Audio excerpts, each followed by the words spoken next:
Pasukan Oranye atau Pekerja Penanganan Sarana dan Prasarana Umum (PPSU) merupakan salah satu faktor utama di balik perawatan wajah ibu kota. Dan namun ini keberadaannya ternyata pasukan berbaju oranye ini belum dibarengi perbaikan sistem tata kelola sampah yang baik.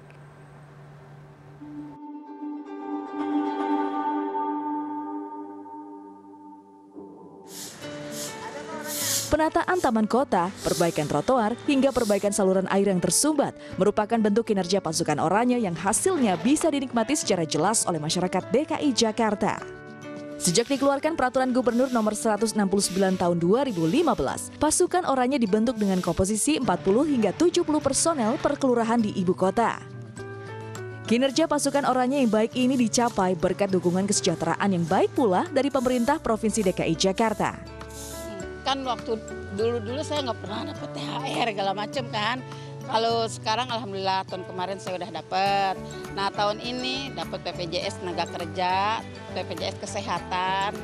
Nah itu yang kita rasainnya udah lebih baik. Terus sama gaji juga ditingkatkan lagi gitu kan, dari sekian lah waktu saya masuk itu baru 600.000 per bulannya. Ya naik dikit-dikit alhamdulillah sekarang udah lumayan lah gitu. Fasilitasnya seragamannya gitu. Itu masih oke gitu. Jadi dari itu nggak ada apa-apanya gitu.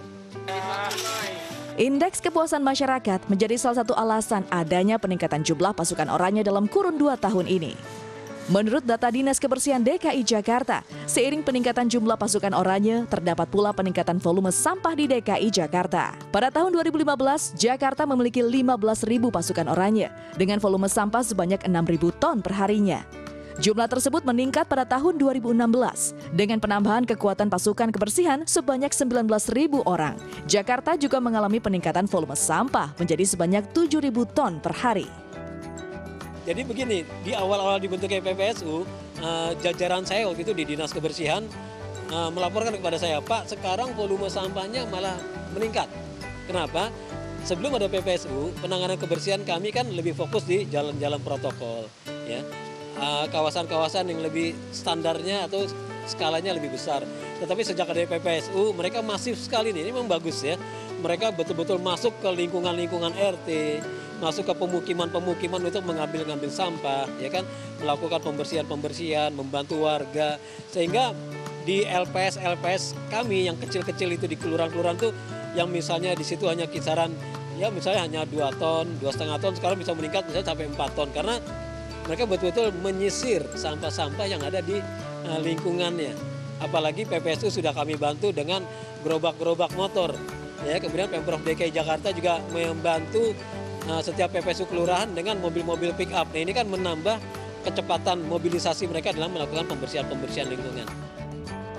Sayangnya, volume sampah yang terus bertambah tersebut tidak dibarengi oleh sistem tata kelola sampah yang baik. Hal ini terlihat dari keberadaan Bantar Gebang yang menjadi tumpuan akhir bagi tempat pengolahan sampah terpadu atau TPST dari Jakarta. Dengan luas lahan kurang dari 100 hektar, Bantar Gebang dipaksa siap menampung limpahan sampah sebanyak 7.000 ton per hari dengan hanya dilengkapi 20 alat berat.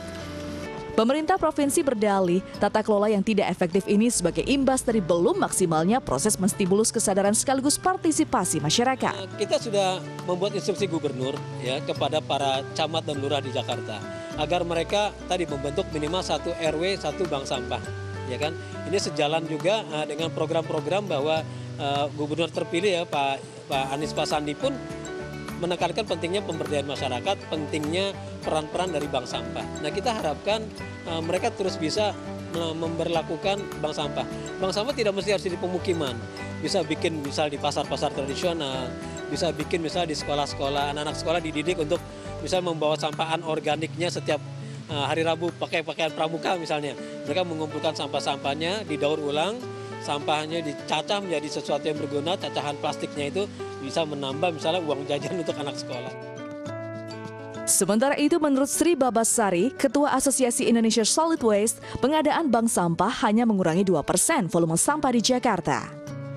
Sri menilai pemerintah harus segera mengeksekusi pelaksanaan Master Plan Persampahan Pemprov DKI Jakarta tahun 2012-2032, yakni dengan membangun Intermediate Treatment Facilities atau ITF yang diasumsikan akan mengurangi lebih dari 50% volume sampah di ibu kota.